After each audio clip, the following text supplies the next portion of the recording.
Students, today we start our new chapter and that is respiration in organism, यानी जो organism है, जो जीव जंतु हैं, उसमें रेस्पिरेशन कैसे होता है। तो रेस्पिरेशन क्या होता है उसको अभी हम आपको एक्सप्लेन करेंगे। ओके, यहाँ पे हम लोग रेस्पिरेशन के बारे में स्टडी करेंगे। तो रेस्पिरेशन वो प्रोसेस होता है जिससे हमारी बॉडी एनर्जी गेन करती है।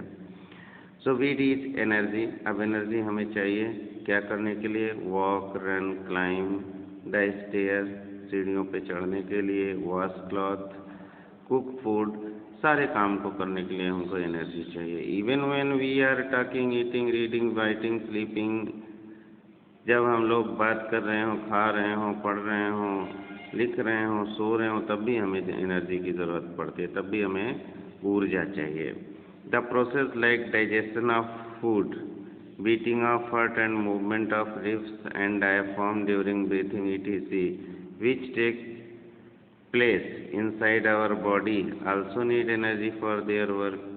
और हमारे शरीर के अंदर जो ढेर सारी प्रक्रियाएं हो रही हैं, डाइजेशन हो रहा है, हार्ट जो है हमारा धड़क रहा है, बीट कर रहा है, हमारी मूवमेंट्स हो रही हैं रिब्स के अंदर, है ना, डायाफ्राम, लंग्स के साथ डायाफ्राम होता है, ब्रीथिंग में जो हेल्प कर रहा है, इन सब को करने के लिए हमको एनर्जी चाहिए।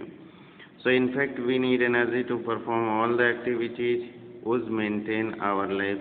तो इस तरह से हमको एनर्जी की ज़रूरत पड़ती है जो सारी एक्टिविटीज़ को करते हैं, जिसकी वजह से हमारी लाइफ मेंटेन होती है, लाइफ चलती है, and also to do work, और हम काम भी करते हैं। So we get this energy from food which we eat, और हम ये एनर्जी उस फूड से लेते हैं जो हम खाते हैं। The food has stored energy. Food के अंदर क्या होता है? एनर्जी पहले से स्टोर रहता है।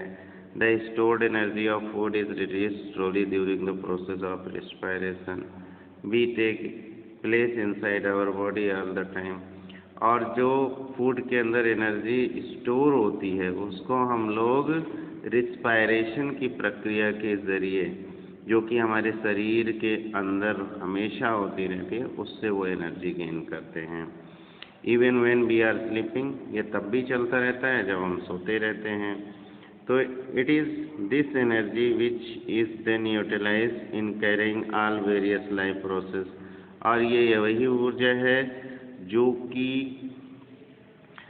सभी प्रकार की अलग अलग तरह की प्रक्रियाओं करने के लिए, काम को करने के लिए ज़रूरी होती है। Respiration is essential. रेस्पिरेशन बहुत आवश्यक है। It provide energy us energy from the food. ये हमको फूड से एनर्जी देती है। Which we eat and digest, जिसको हम खाते हैं और हजम करते हैं। All the living organism need to respire to get energy from food required for their survival। और जितने भी लिविंग ऑर्गेनिज्म होते हैं सबको जो है अपने जीने के लिए फूड से एनर्जी प्राप्त करने के लिए रेस्पिरेशन करने की ज़रूरत पड़ती है। So many times we see our parent insisting that we should eat food regularly. तो बहुत बार हमने देखा है कि हमारे माता पिता भी हम लोगों को इंसिस्ट करते हैं, दबाव डालते हैं कि हमें रेगुलर फूड लेना चाहिए, हमेशा भोजन करना चाहिए time to time. This is because food is like a fuel for our body. ऐसा इसलिए क्योंकि फूड जो है हमारी बॉडी के लिए एक तरह का ईंधन होता है, which provides us energy to maintain our life and stay healthy, जो कि हमारे शरीर को ताकत देता है और हमको स्वस्थ रखता है। It is not only the human being who need energy. सिर्फ इंसानों के लिए ही एनर्जी की ज़रूरत नहीं है। All other animals and plants also require energy. जितने दूसरे जानवर और प्लांट्स हैं, पौधे हैं, उनको भी एनर्जी चाहिए। तो अभी हम लोग डिस्कस करेंगे रेस्पिरेशन के बारे में, और ये रेस्पिरेशन कैसे हमको एनर्जी देता है ह्यूमन बीइंग्स और एनिमल्स में और प्लांट्स में, उसके बारे में हम इस चैप्टर में अच्छी तरह से डिस्कशन करेंगे। That's all.